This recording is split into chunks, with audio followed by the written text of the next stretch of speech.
আচ্ছা দেখো এখানে কি লেগেছে, 5টি ভিন্ন প্যাটার্ন তৈরি করি যেগুলোর প্রতিটি ক্ষেত্রে নিয়ম হবে +3, অর্থাৎ 3 যোগ করে করে আমাদের 5টি প্যাটার্ন তৈরি করতে হবে।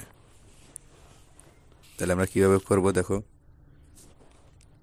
আমরা প্রথমটা 1 দিয়ে শুরু করি।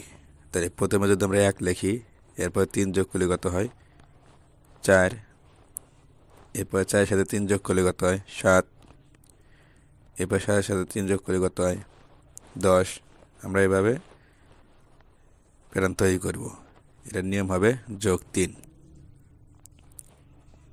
দেখো 2 নাম্বারটায় যদি আমরা 2 দিয়ে শুরু করি তাহলে কি হবে, দেখো প্রথমে যদি আমরা 2 লিখি, 2 এর সাথে 3 যোগ করলে কত হয় 5, আবার 5 এর সাথে 3 যোগ করলে কত হয় 8, আবার 8 এর সাথে 3 যোগ করলে কত হয় 11।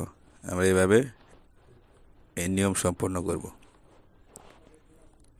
আচ্ছা এরপর দেখো যদি 3 নাম্বারটায় আমরা 3 দিয়ে শুরু করি তাহলে কি হবে, প্রথমে আমরা 3 লিখি, তারপরে 3 এর সাথে 3 যোগ করলে কত হয় 6, 6 এর সাথে 3 যোগ করলে কত হয় 9, 9 এর সাথে 3 যোগ করলে কত হয় 12।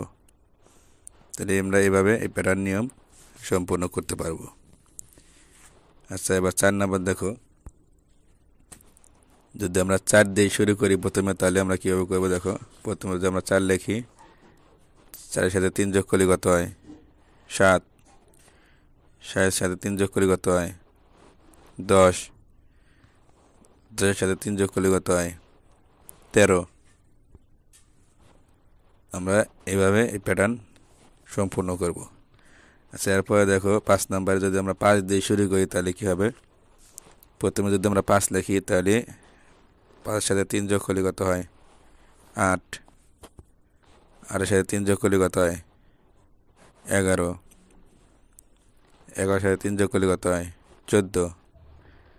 তাহলে আমরা এই প্যাটার্নগুলো 3 3 করে যোগ করে সম্পূর্ণ করব। যদি এরকম কোনো অঙ্ক থাকে তাহলে আমরা এই নিয়মে অঙ্কটা সমাধান করব।